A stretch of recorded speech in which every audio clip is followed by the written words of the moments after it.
YouTube channel. So, ayan nga pala guys, may nagtatanong pala sa akin, ay sabi niya, gusto daw niya mag-abroad dito, kaso takot siya magpunta dito kasi hindi daw siya magaling mag-English.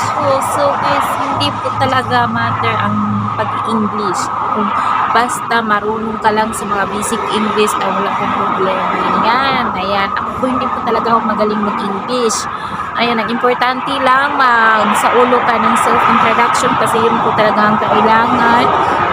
Self-introduction yun kasi pagdating mo sa agency, may ipapabasa sa'yo, mga 5 minutes, kailangan mo sa ulo mo na siya. Ayan, kailangan pa, mga 5 minutes kasi bibidyohan ka na yun yung kailangan ko. So, kung gusto niyo ng sample ko para matuto kayo agad, meron ako dyan sa short video, hanapin nyo na lang kasi medyo marami na po akong na-upload short video, kaya i-search nyo lang yung mga self-introduction, mga ganon. Ayan, actually magkatulad naman yung mga self-introduction, basic lang, pangalan yung edad, isang pinatira, experience, kung ano yung gusto nyong trabaho. Ayan, syempre, household kasi kailangan lahat lahat sasabihin mo para magustuhan ka, yung ganon.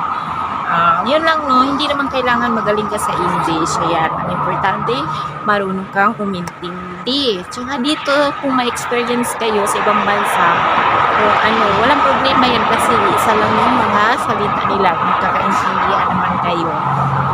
Kaya yun lang ang payo ko mga guys, huwag kayong matakot. Kung gusto nyo maranasan naman dito sa Dubai, yun, huwag kayong matakot na sumubok mag-apply.